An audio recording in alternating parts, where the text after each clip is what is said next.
ZIP es, junto con FOB, uno de los Incoterms más utilizados en el comercio internacional. Y también uno de los que más sensación de seguridad transmite, especialmente al comprador. De hecho, muchas operaciones se hacen en ZIP por una razón muy simple. Parece que el vendedor se encarga de todo y que el comprador puede olvidarse del transporte y de los riesgos hasta que la mercancía llega a destino. Pero aquí está el problema. Esa tranquilidad muchas veces es solo aparente.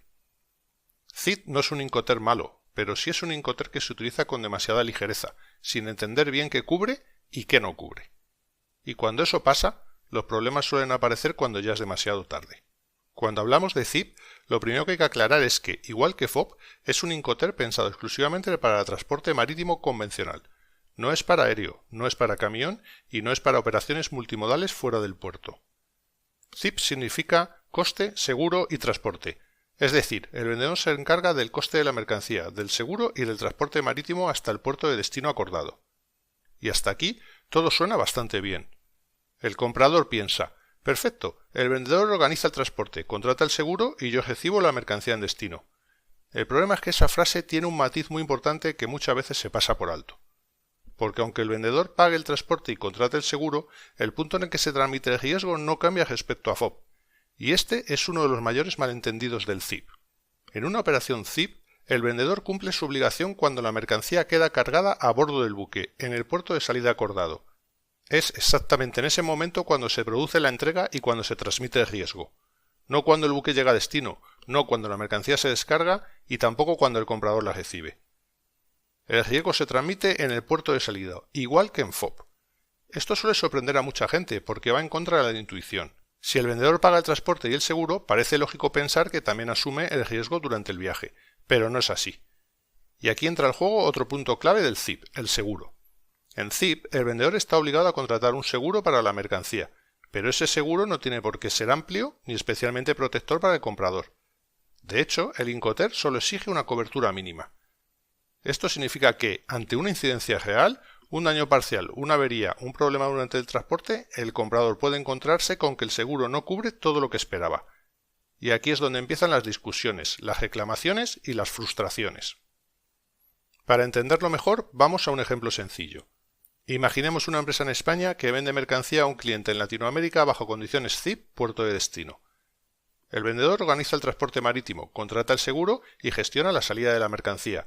Hasta aquí todo parece bajo control. La mercancía se carga en el buque en el puerto de salida y en ese momento, desde el punto de vista del Incoterm, el riesgo pasa al comprador. Durante el trayecto marítimo ocurre una incidencia y parte de la mercancía llega dañada. El comprador piensa, esto es un ZIP, el vendedor se encarga.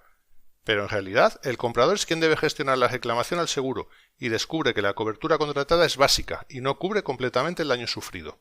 El vendedor ha cumplido con su obligación, el seguro existe, pero no es tan amplio como el comprador daba por hecho. Y este escenario es mucho más habitual de lo que parece. Otro error frecuente en ZIP tiene que ver con el papel del forwarder. En muchas operaciones ZIP, el forwarder es contratado por el vendedor. Eso significa que el forwarder trabaja para el vendedor, no para el comprador. Aunque el comprador recibe información y documentación, el control real del transporte y de las decisiones logísticas está en manos del vendedor. Esto puede ser un problema cuando hay incidencias, retrasos o cambios, porque el comprador depende de la información que le llegue y tiene poco margen de maniobra.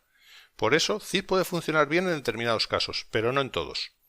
Por ejemplo, cuando el comprador tiene poca experiencia en importación, no dispone de estructura logística y prefiere simplicidad, el ZIP puede ser una opción razonable. El vendedor organiza la parte más compleja y el comprador reduce su carga operativa.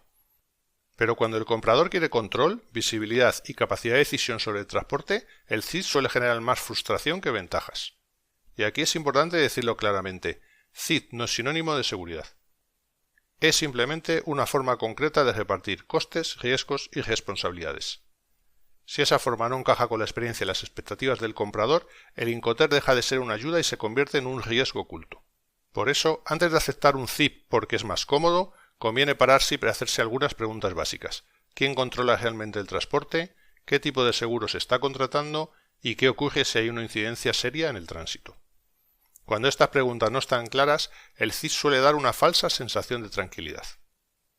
En resumen, ZIP no es un Incoterm malo, pero sí es uno de los más malinterpretados. Funciona bien cuando se entiende y se utiliza en el contexto adecuado, pero puede generar muchos problemas cuando se asume que el vendedor se encarga de todo. En el siguiente vídeo veremos cómo se compara CIF con FOF en la práctica y por qué muchas veces se elige uno u otro sin analizar realmente qué implica cada decisión. Esto es Logística sin humo.